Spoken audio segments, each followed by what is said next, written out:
네, 밤새 내린 비가 아직도 남부 지역 곳곳에서 계속되고 있습니다.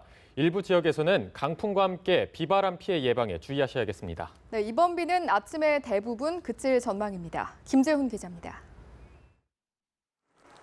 서해상에서 발달하는 비구름의 영향으로 전국에 비가 내립니다.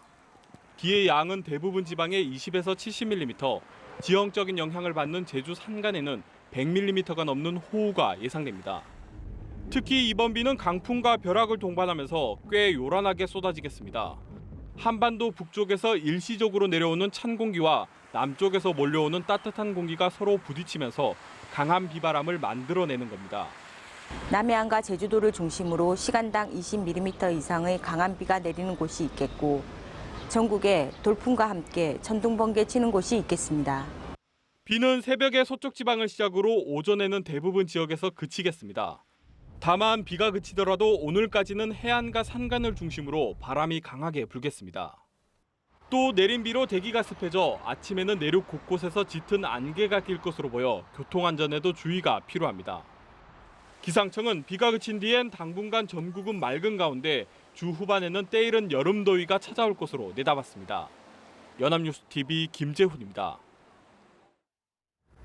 박근혜 대통령이 전격적으로 청와대 비서진 개편을 단행함에 따라 개각도 순차적으로 뒤따를 것이란 전망이 나옵니다. 네, 원년 멤버 장관이 1차 대상이 될 것이란 전망 속에 개각폭이 커질 수 있다는 관측도 있습니다. 김남건 기자입니다. 국면 전환을 위한 개각은 생각하기 어렵다며 개각에 부정적 인식을 보여온 박근혜 대통령.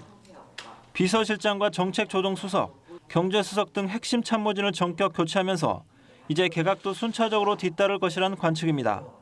참모진 개편을 통해 쇄신 의지를 보인 만큼 내각 역시 개각을 통해 집권 후반기를 함께할 새 진용을 갖출 필요성이 있기 때문입니다. 개각이 단행되면 윤성규 환경부 장관, 이동필 농림축산식품부 장관, 윤병세 외교부 장관 등 내각 원년 멤버가 1차 대상이 될 가능성이 있습니다. 경제 활성화와 국정과제 추진 차원에서 개각폭이 다소 확대될 수 있다는 전망도 나옵니다. 미세먼지 대처 문제와 가습기 살균제 피해 사태 등 외부 개각 요인 역시 적지 않습니다. 여기에다 박 대통령이 지난 여야 원내 지도부 회동에서 정무장관직 신설을 검토하겠다고 밝힌 것도 주목됩니다. 개각을 위해서는 여소야대로 출범하는 국회 청문회가 역시 부담이 될 것으로 보입니다. 다만 여야 원내 지도부 회동을 통해 협치의 공감대가 마련된 만큼 발목 잡기식 반대는 없을 것이란 조심스러운 관측도 있습니다.